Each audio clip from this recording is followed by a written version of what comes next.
Hello students, welcome to my next lecture. Today what we are going to look at is a comparative analysis between application specific processor and Microblast soft core RISC processor. I will also talk you through about what are the basic design paradigms used for designing application specific processor. If you remember, in the last lecture I was speaking about the different classes of computer architecture, and application specific processor and custom processor is one of them, and these are widely used in several multimedia, signal processing and image processing applications. Since the course actually focuses on the general purpose processors, so I thought it's a good idea for you to know a little bit more about the other class of processors also before we actually delve deep into the MIPS processor. I'll also try to give you a speed up analysis between the application specific processor and Microblast soft core counterpart, which is basically the counterpart which is talking about the general purpose processor. Okay, so let's get started. So as I said in the last class, the design of an application specific processor is only meant to cater to a certain class of application or for a specific application that we want to target, that is usually a data intensive or power intensive application. So the design of an ASP, which is a short of application specific processor, demands pure high performance based on the working constraints provided, thereby being used as a function specific system. When I'm talking of the word working constraint, I'm basically referring to the real-time constraints under which a processor executes. So for example, one of the practical constraints would be a certain amount of fixed time interval within which the output of the processor has to be produced. Okay, we could call that as execution time or latency. So usually there's an upper threshold and upper limit given, okay, that the output of this processor must be given within this amount of microseconds or this amount of nanoseconds. Another type of working constraint could be how much power that you would be allowed to dissipate maximum. Okay, now that could be this amount of microwatt or this amount of nanowatt, so on. So you would have to design and customize your system in such a way that they actually meet these orthogonal working constraints. The reason I'm using the word orthogonal is because these constraints are usually conflicting in nature, that if you try to optimize one, the other will get unoptimized, and vice versa. The third type of constraints could be about chip area. That means how much of silicon area, how much of resources you are allowed to use when you want to design your system. So keeping all these considerations in mind, we would like to do a trade-off to find out the architecture of our application specific processor first, using optimization algorithms that could range from artificial intelligence to soft computing algorithms, evolutionary based, nature inspired based, so on. And finally, once the architecture is decided, then we could actually go ahead and design that system, and that would become a function specific system. So these ASP cores are being increasingly used to address the need of high performance, low area, minimum cost and timely operation in many embedded systems. So you would find several real life applications of embedded systems, starting from autonomous vehicles, self-driven cars, IoT, smart home, smart city, portable electronics, and several others. So pretty much everywhere you will find an embedded system. So these embedded systems have embedded cores, and these embedded cores comprise of ASPs, application specific processors. Let us see what a Microblast system is. A Microblast system can range from a processor core with a minimum amount of local memory to a large system with many Microblast processors all interconnected to each other, and with a sizable external memory and numerous on-chip peripheral bus. That means you would have several buses that are interfacing to connect these Microblast processors and the external memory. An embedded system built around Microblast is comprised of a Microblast soft core processor, an on-chip local memory, standard bus interconnects and several other OPB peripherals. One of the ways to enhance performance of these microblast processors is to use n-stage pipelining. Here it could be a 3-stage pipeline. We'll talk about the pipeline architectures gradually in the subsequent lectures as we progress towards the course. And these pipeline architectures have several important features such as fetching, decoding, and execute stages that help in enhancing the performance of the microblast system. Data forwarding pipeline stalls branches are also resolved through the hardware automatically in these systems. So therefore, as you would see gradually, that this type of microblast systems are basically nothing but general purpose processors such as MIPS that we are going to study in this particular course. Now let's see what people have been doing. What is the state of the art? What people have been doing. There are different approaches that discuss about the design methods. One of the most important design methods is known as high level synthesis or electronic system level synthesis for an application specific processor design, with the design process based on multi-objective optimization requirements could be proposed. On the other hand, other approaches that perform custom processor construction using C code is also possible, that exploits different types of operation type, available parallelism, and many other metrics. The design steps of a synthesis tool for realizing application specific processors, which can be used in many scientific applications, have also been used by many people. Additionally, the design of fast reconfigurable fast memory management system design for ASPs for use in system on chip CPUs have also been described. Okay, so system on chips are nothing but systems that are fabricated on a single platform. So they could have ASPs, they could have memories, they could be GPUs, they could be other peripheral devices, all laid out on a single fabricated platform. So we discussed the comparison of performance between an FPGA based application specific processor and Microblast soft core RISC processor embedded in an FPGA. A distinctive FPGA based comparative analysis to compare the cost performance ratio could also be thought about, but which we haven't discussed in this lecture. We could do that if we have sufficient time at the end of the course. This lecture also highlights the design process of performance optimized power stringent application specific processor by converting a computation intensive application into its actual register transfer level hardware design, as well as for Microblast soft core RISC processor for the same given application. Now, register transfer level is the level at which we usually do all the implementations.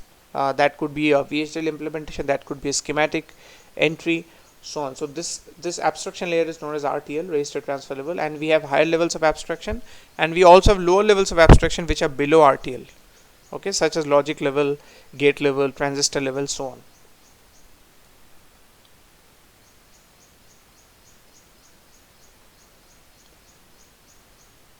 Okay, so let us take a sample function. This is just a function, a random function. We do not need to dwell upon what this does, but this is just a sample mathematical function that is responsible for some data intensive calculation.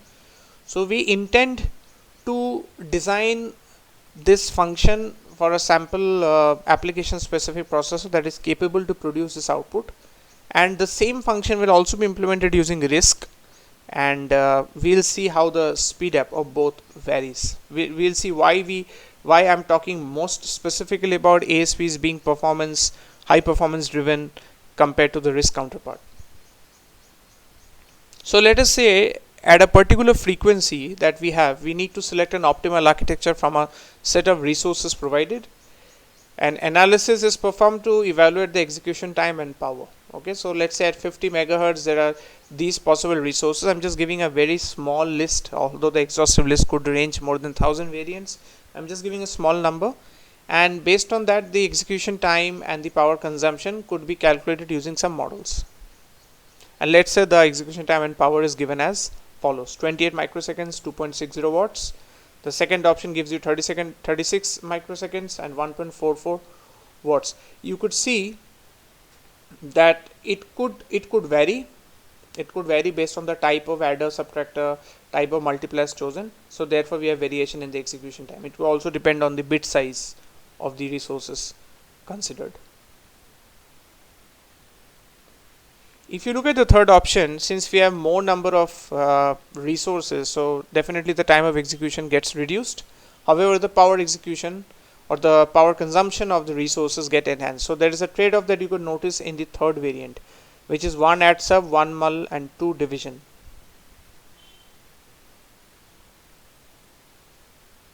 Now once the optimal architecture for the given application is obtained, as soon as possible algorithm could be applied to form a scheduling graph, and the latency and the cycle time are determined from this graph. So we'll talk about these two terms, latency and cycle time, in the next lecture more in details, because it is not possible to cover this within this lecture itself. It's in itself a big topic.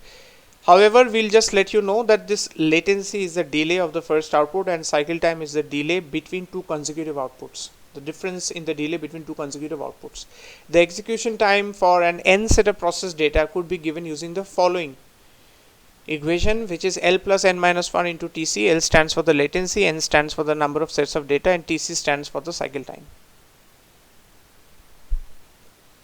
So using something called multiplexing scheme, we can construct the data path and then we can determine the controller code, and we can implement it in any logic CAD synthesis tool such as Xilinx IAC.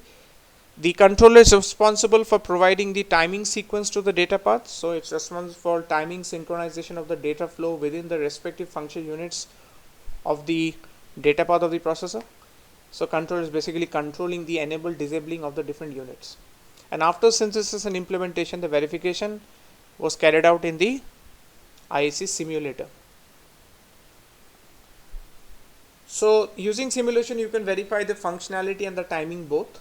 And once we confirm that the ASP is successfully designed, then we can emulate that on a FPGA such as Spartan 3 FPGA, which was picked up in this application. So this could be one of the examples of the design data path of the processor. As you could see, you have different multiplexers that are doing the multiplexing of the different inputs for the common multiplier. You have latches that temporarily stores the output value, and then it passes it to the multiplier, which is enabled using a signal R2, and then it produces the output in the latch, and once it is strobed, it is passed on to the demux, which will again feed it to the divider and followed by the adder. So this is a flow based on the function that we had taken. And once it was simulated, we could see that this is the simulator output, which varies with the mathematical calculation. The same application is also implemented in softcore Microblast RISC processor. The C implementation is done by coding the application in Xilinx Platform Studio tool. This is another tool that we use in the labs for implementing Microblast softcore RISC processor. The C code consists of coding the application as well as coding the timer, which records the starting time, current time, and the final time during processing of n sets of data. So you could see from the screenshot that the n timer value given here is 935959, and the start time was 13. So once we generate this, we know that this is the time taken to produce the output. Now once we subtract the start time from the end time, we could actually know what is the computation time of the RISC processor, which is 9,35,946 clock cycles, which is a value obtained after we subtract the final end time minus the start time. And for the execution time of an application specific processor, we could use this function where we can feed the value of L to be 19 cc, which is obtained after scheduling. N is assumed to be 200 and TC is the 19 cc, which is again the delay or the difference in delay between two consecutive outputs of an application specific processor, and the output produces 3800 clock cycles. Now if we consider that both have produced the respective output in a certain number of clock cycles, we can compare the speed up by comparing their respective execution times, and we could see that application specific processors is 246 times faster than RISC processor at 50 megahertz and for n equals to 200 sets of data. Okay, so thank you. I would like to just let you know that this lecture was focusing on the very important fact of why application specific processor is important in terms of higher performance, high performance, more optimized, for custom applications than RISC. As you could see, I have given you an example and proved that using simulation and mathematical calculations, that is why it is better in terms of higher performance. And you also know what is one of the methods for designing application specific processors, that is known as high level synthesis. We usually do a trade-off analysis of the different architectures. Once we have that done, then we could actually go ahead and design the system. Okay, and when you compare it, you will see what is the speed up. As you could see here, the speed up was 246 times for n equals to 200.